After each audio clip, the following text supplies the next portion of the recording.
behind control rooms. They are not the actual soldiers who are affected by this fear, who are uh, uh, committing these atrocities due to the fear that they exhibit. So actually, uh, if that is the claim that you want to make, I'm going to clearly say that it is not correct. And they said fear is needed for relationships between soldiers and bonding, and that people, I'm going to take a later, and people who experience fear together bond together. But I don't think that that's necessarily the case. People who go to wars together already have a reason to bond together. They don't need the mutual fear between them to actually bond. They have the collective national identity. They have the common goal. They have a lot of things that drive them to bond as soldiers, as fellow soldiers fighting on the battlefield. They have the common interests of the nation. So I don't think that fear is a valid drive for them to be bonding. They said that fearful soldiers are more likely to make rational decisions in the battlefield. But as we clearly shown and clearly stated, we backed it up with facts that this is truly not the case. They said that they started talking about veterans socially. They find it hard to rejoin society, and they will be desensitized to violence. And people who attended wars are um, less likely to rejoin society in an effective manner. I'm going to address this point in my argument that is coming up next. But firstly, I'm going to take point from opposition. You spoke about generals not experiencing fear in their lifetimes, but we know that war is really based on fear, and we can see that in stacking up nuclear weapons, for example, and the political tension that happens, that builds up based on fear, not only on soldiers, but also on politicians and decision makers, and on civilians as well. Fear of war that's coming up. How do you, want to deal with that without fear? Fear is a result of the decision of going to war. Fear is a result of you being exposed to war.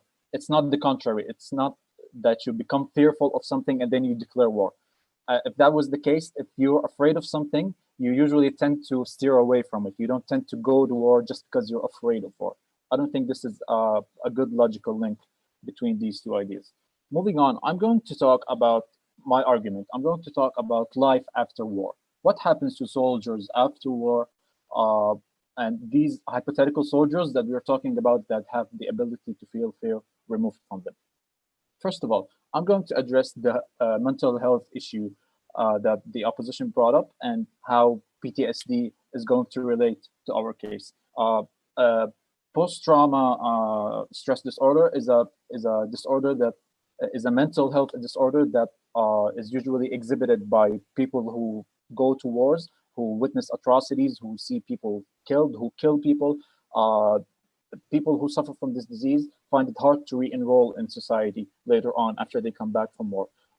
But we say that people who are less afraid in wars, who are less afraid in the on the battlefield, are less likely to be affected by the atrocities that they see. Because as we said, fear, it triggers a lot of negative reactions. Fear triggers anxiety.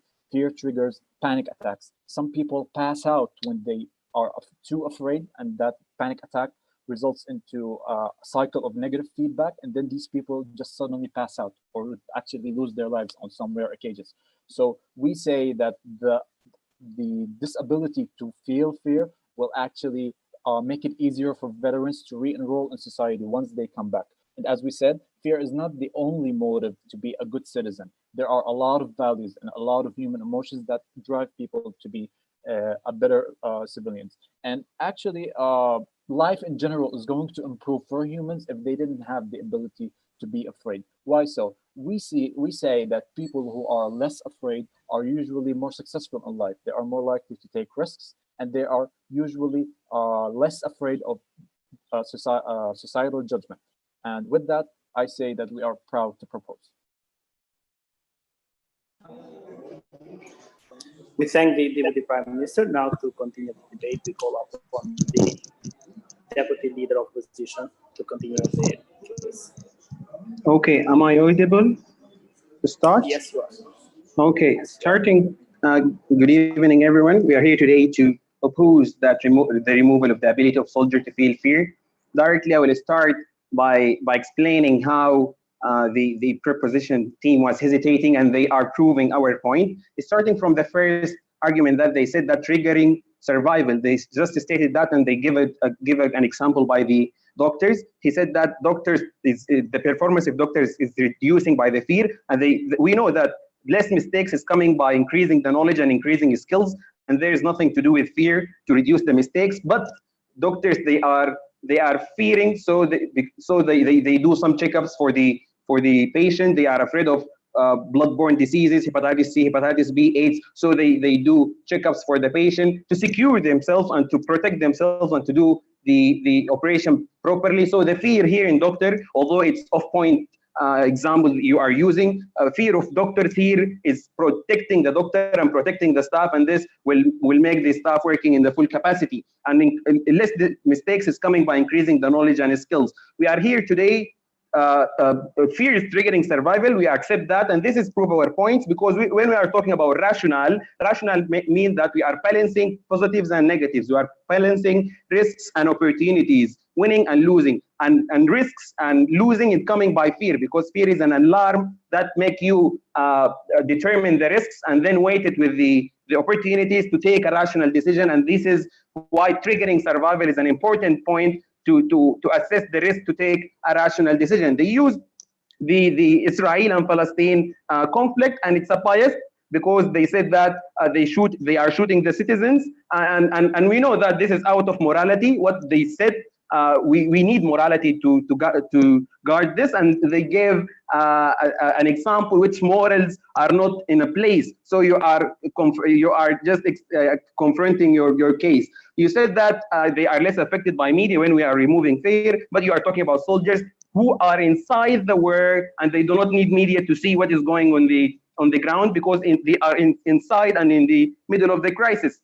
You are arguing against the social, and you said that they already have the social because they are defending the same value, but you don't know that in military decisions come from upside down. The politicians and the generals, they are determined which war to participate in and which war not to participate, and soldiers, they just go and abide to the rules without saying we will not participate on this, on that, because this is military. It's going like this. He talked about PTSD, and PTSD is not triggered by the war, and it's not triggered by the fear. PTSD is a complicated mental problem, come as a defense mechanism for the person to avoid the suicide and to avoid the continuous of these bad memories, because continuous of these bad memories will lead him to suicide or something like that. So PTSD is a preventive mechanism, not a bad thing to talk about. So it's time, it's preventive. So we have to manage it to take the person out of it. But fear is not triggering it by any means, and this is a factual mistake that the preposition made. Now I will be back to talk about the psychological part and physical and biological part, and we'll be starting from triggering survival. We need to trigger the survival in the soldiers to keep them safe, because we need less losses in the army. We need them to have the sense of excitement, and sense of excitement coming from fear, so they will be in excitement, and this will push them and give them power to participate more and strongly. The fearful is the cause behind having intellectual armies who go first and assess the risks and know the risks. So if we will be losing by default, we will be back and re-strategize and make another plan. So we need fear to have this risk assessment to not lose very easy.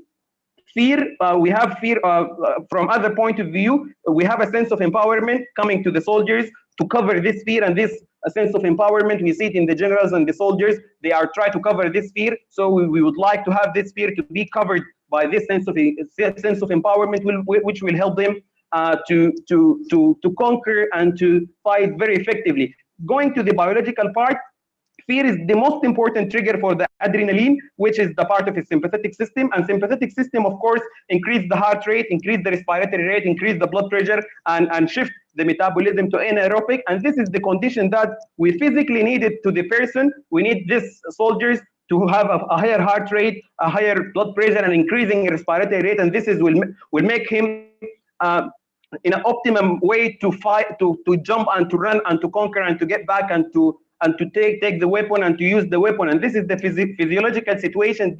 Which is prepared by fear through the sympathetic system. Another thing is that situation needs point. change. One more thing, that fear releases dopamine and oxytocin, and this make water retention, excitement, and make the soldier focus more. And this is what we need in the war, and this is make a good outcome. One more thing, the fear boosts the immunity, and soldiers, as you know, they are staying in a very bad situations because of the hygiene, less food, and very harsh situation. So boosting the immunity will be increased by fear, and this is a study made in UK. They gather an amount of people and they show them a horror movies. Because of the fear, their WBCs increased, and this is the situation that we need the soldiers to be on. Now, to summarize, we've spoken about social. We socialize, the socializing and bonding between soldiers, psychological, keeping safe and surviving, a sense of excitement, because we need to balance between risks and win, and not to lose the army very easily by going in a very crazy and irrational decisions, because they just look for the positive sides without looking to the risks. We talked about biological and how sympathetic system, fight or flight, and how it boosts the immunity system and make the soldiers physically able and physically capable to go into this hard process, which is war, by increasing his heart rate, increasing his respiratory rate, increasing his blood pressure and anaerobic, to deal with these situations. When you remove fear, he will be very dull. This biological changes will not occur, and then he will lose very easily, because he cannot fight or flight, as the sympathetic system said, as the scientists said. We proudly oppose. Thank you. We thank the Deputy Leader Opposition, and now to continue the case for the affirmative side, we call upon the government whip.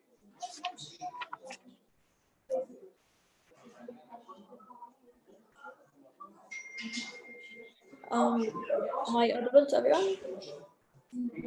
Yes. Ladies and gentlemen, we are here in full support of removing the ability of fear for soldiers. And we have explained in our arguments how it is very good and it is needed for making good decisions. The opposition team has come and kept saying and kept stating that they want balance between taking risks and the fear of them, and this fear is what gives us this assessment of balance.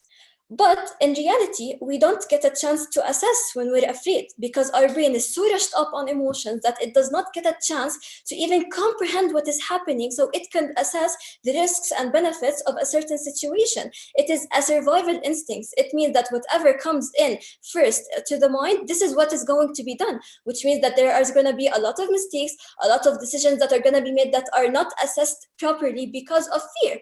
Whereas if we remove it, we are able to do this balance of knowing what is the risks and what are the benefits of doing a certain thing. And that is why we need the fear. And they also said that it is a trigger to survival, and without it, the adrenaline and the dopamine and all of these hormones will not be rushing through the body, and the fight or flight will not happen. But that is just a thing, that when we are afraid, there is fight or flight or freeze. And this is three things that are going to happen. If we freeze, then the soldiers are going to lose, just because they couldn't fight themselves, their own fear, to even fight the other half of the battle. And if it is flight, then they have run away from the whole battle and they did not accomplish anything, and they're going to get killed during the way. Whereas the only good thing that comes out of it is the flight. And this flight can be achieved by removing fear, where the soldier would have more confidence and would have more ability to stay focused during the battle and fight to his optimum. Not keep thinking about, am I going to die? Is there someone behind me? Am I in danger? This happens because people are afraid. They're not even able to focus exactly on what is happening right now. They're distracted of what is going to happen and what might happen or might not. And that is why fear is necessary and very needed for that regard. They also said that media is not needed and has no effect on soldiers because they're already on the battlefield and they're already witnessing all of that all of that. And sadly, the sad part is that our mental state affects us more than the opposition team realizes. And yes, even though the soldier might be on the battlefield, the media would give him false information that the other team has more troops or they are stronger or they are trained better, because media has that effect of enhancing things and making them seem bigger than they are. So yes, even though he is on the battlefield, media still affects him, and removing fear removes that effect on media, which is very needed to have a good fight and win for his country. And then they said that it is the soldiers are the ones that determine how the course goes, and we should keep the fear in them so they can make good decisions. And that is exactly why we are here, because because generals specifically who are making the decisions are not able to do the balance that the opposition team has requested so hard. They wanted the generals to do an assessment, a fair assessment of whether they can win the war or not, what they should do, what they should not do. And that is only done with a clear head, not with fear running through their head. That is very hard. And they said that excitement gives them is the one that leads to fear, that leads to power, and that is the thing that makes the battle be won easily. And we have proven how it is not the thing that is needed. The thing that is needed is to remove fear to make rational decisions. And they also said that yes. Oh, if I'm afraid of a lion, for example, wouldn't this help me have a better physical performance in running and such a thing, and it will help me achieve my objectives? Running from a lion does not only require the strength of running or how far you run. You need to be able to move better than the lion. That is why gazelles are agile. They are able to move quickly, so the lion does not anticipate their movement. That is only done because the gazelle is blocking the fear out, and he is trying to not look back because he is trying to block the fear of the lion to be able to survive. And that is the thing we are trying to get our soldiers to do, to be more agile, to be better at surviving. They also said that PTSD is not triggered by fear and it has no relation to fear, and that is very wrong. Why? Because PTSD, as they said, is a defense mechanism. What are you defending against? The fear that the soldier might die. So if you remove the fear, you will have less amounts of PTSD in soldiers. Yes, it is true that it is not completely erased, but a huge amount of it is erased. And proof of why fear is a huge part of PTSD is that the soldiers keep feeling that there is someone after them, or some kind of bullet whenever they hear something or see something or smell something that resembles something from the battlefield. And that proves that they are afraid, and that fear is the reason for most PTSDs in soldiers.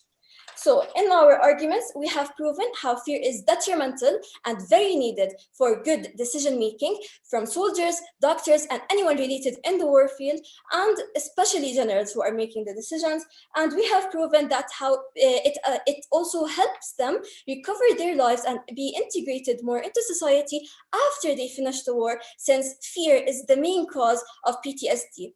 It is the biggest influence, and it is the thing that we need to remove to have a better soldier in the battlefield and outside of it, which only leads to the country living a better life and the soldiers doing better and the war finishing faster than it is needed to just delay and postpone it for more just because they are afraid. Thank you very much. We thank the government whip, and now we continue with the opposition whip.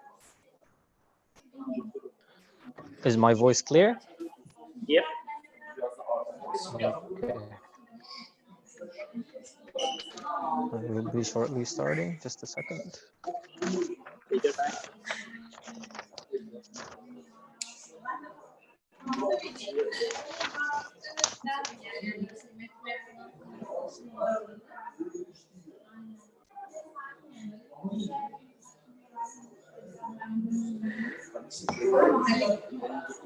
We're here against a proposition team that is here to permanently remove fear from human beings, to mutate these human beings and change them to pawns that they use in war, like Henry Kissinger says. He says realizing military men are just dumb, stupid animals to be used as pawns in foreign policy.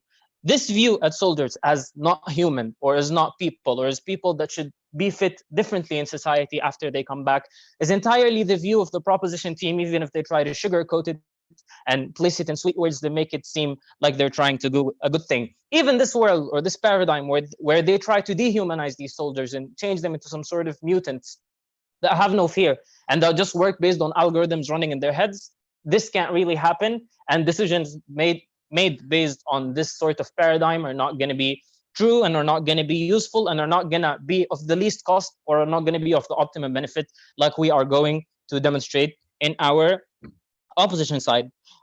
They say that fear is no longer necessary without a clear differentiation here between, or clarification, why it isn't necessary only for soldiers. If they say it's generally not necessary, why are we not removing fear from everybody? Why don't we just let everyone live fearlessly? Why don't we allow anyone who has the physical ability to carry a weapon and run straight to the battlefield, since there's no fear anymore left in this world, and since everyone doesn't need this fear and we're past this level, because fear is a part of a balance. It's a part of human nature. When we're talking about a human nature, we can't deal with it like math. We can't say that we can simply remove it. Even if we're talking about math, when we have multiple parameters, we know that they can be interconnected and intertwined between them. And we can't simply take one out of the equation without the other parameters are here being effective, which is why this is not effective. And what they said about people being able to take risks and making more rational decisions when they're fearless, this is not going to happen because there is going to be no risk to them. We know that fear exists along with the balance of other emotions and compassions found in a human being. When balancing it well, you can take good decisions. If there is too much fear, you'll become a coward. If there is no fear at all, you'll become reckless. So they want everyone to become reckless and make decisions without fear whatsoever. They have contradicted in a few points that I would like to point out. Firstly, they said that we're only going to remove the fear component. We're not going to remove compassion or morality. And they somehow said that this is gonna give us different results in the actions of these people that somehow still have some sort of logic in them. Just imagine someone who has no fear whatsoever. Can they still operate in the same way, especially with the example that they gave when speaking about the generals of war? We know that many wars taken in this world, many wars that didn't happen yet are being built up for. People are building up their weapons, building up their armies, because they're afraid that someone else might attack them, someone else might come their way, someone else might try to start a war for them. So in our lifetime, we haven't seen a nuclear war, but we've seen countries stacking up on nuclear weapons. And because they're stacking up on nuclear weapons, this stops other countries out of fear from bombing them, not because they love them, not because they care about human rights so much, but because they fear for themselves. So what they do in this case is that they basically try to demonstrate their power to make other people fear them.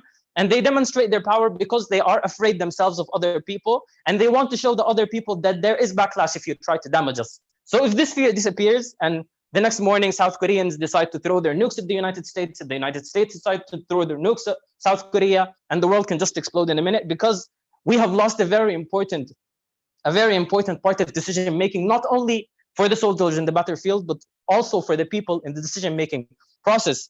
Do you imagine how dangerous or how... go ahead.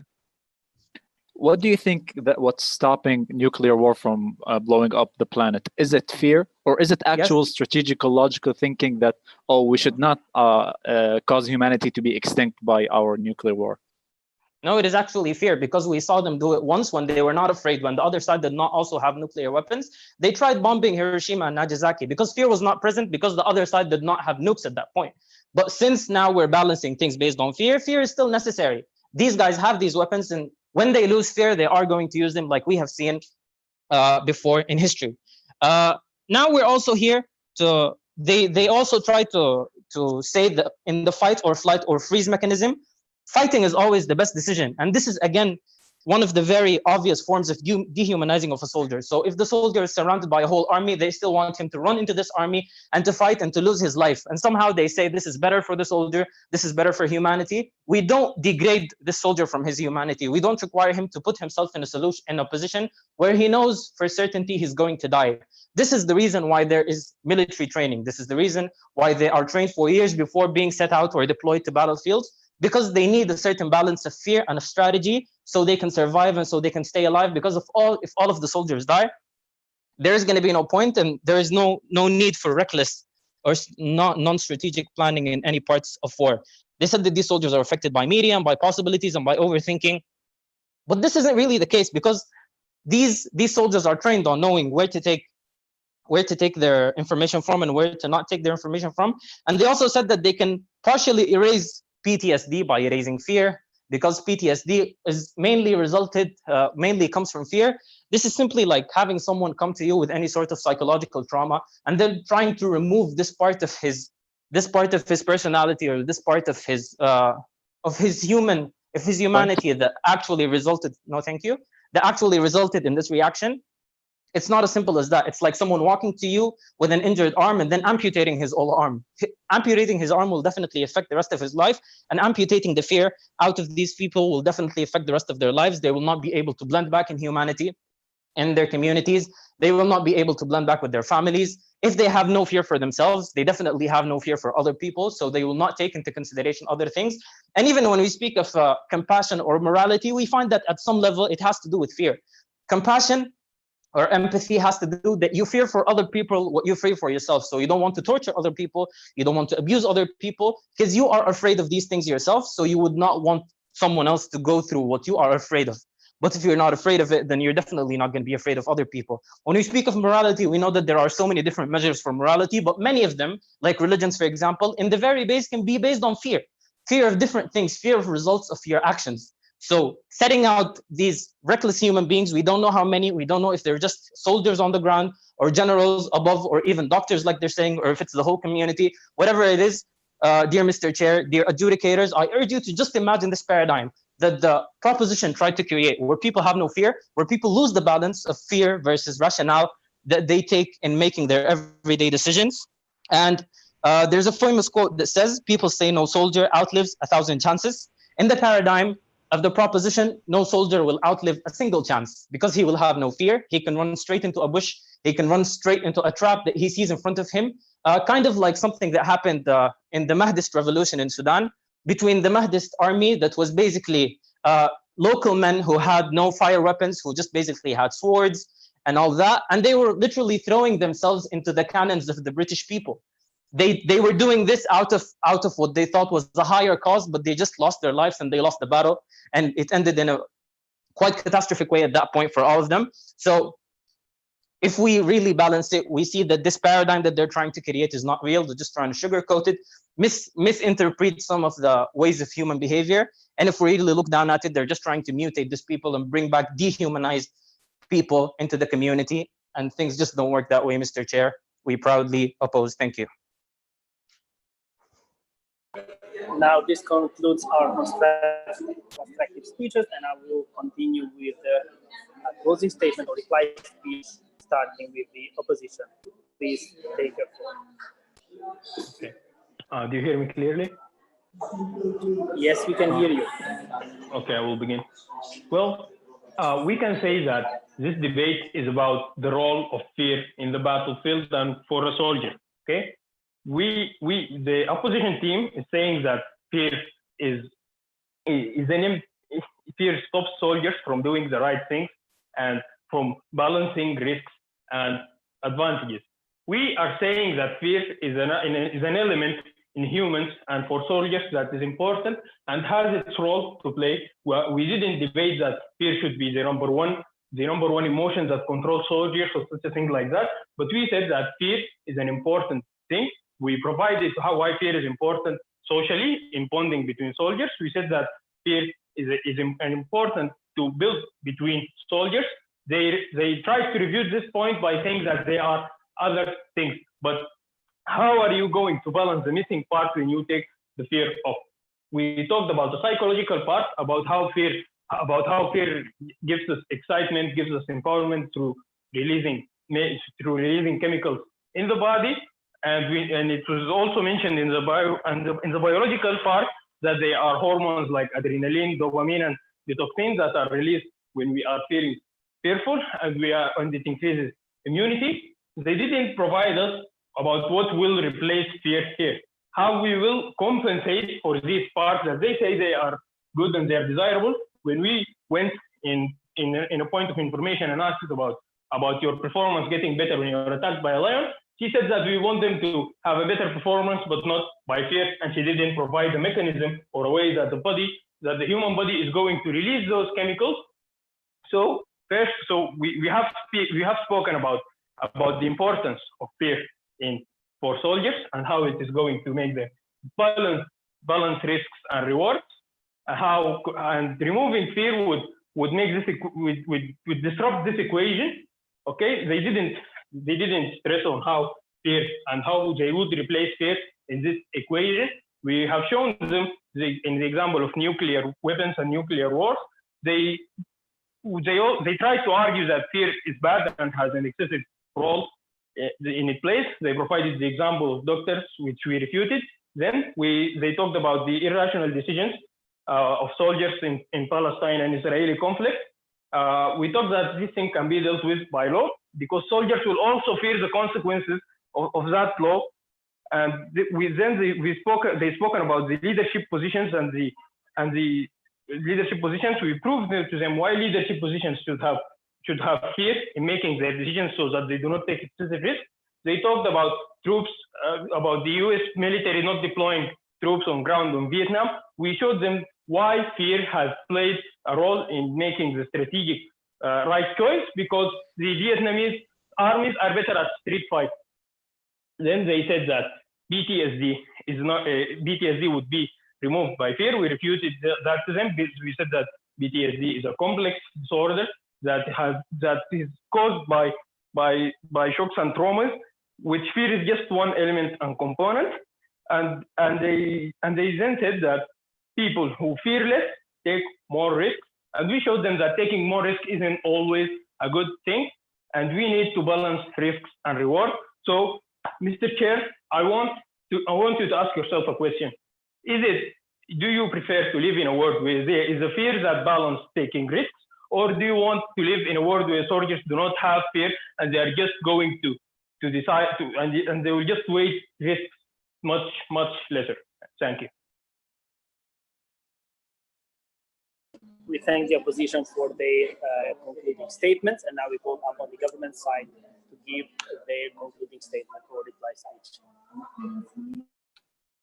Ladies and gentlemen, we have sat here and listened extensively to the opposition team describe how fear is essential, and then it boiled down to them stating that humanity all boils down to the fear in humans. They have forgot all the other values and all the other moralities and features of human beings, which is what we are here to clarify, that it is not the case. In this debate, we have discussed two main topics. We have discussed what is the effect of removing the ability to fear inside the war and then after the war.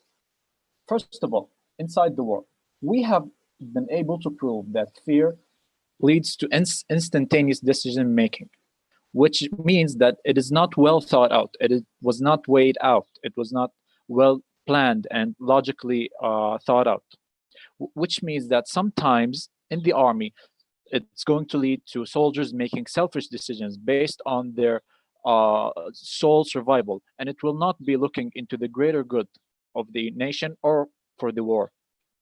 And we were able to prove that wars are going to end sooner. That is due to the fact that, and that is going to lead to less human suffering. Why? We have brought up quite a hefty amount of examples of wars that with fear present in them, and that fear has caused these wars to drag out. We talked about the Vietnamese War, where the Vietnamese farmers were the underdog in this war, but they managed to strike fear into the ground forces of the American army inside these jungles and hard terrains of Vietnam, and that led to the US taking more extreme measures in that war, and it dragged out, and it has taken more human lives than it would have been if fear was not present in that war.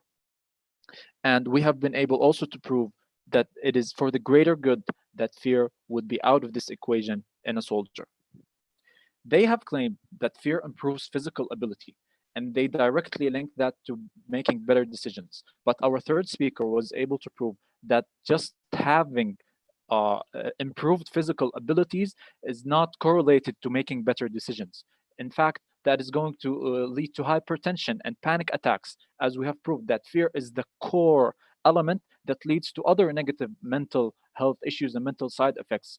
As I said, panic attacks and hyper blood pressure, passing out, etc., etc. So, yeah, while fear might trigger adrenaline and other chemicals that empower the human physically, it is certainly going to lead to making worse decisions under pressure and under panic.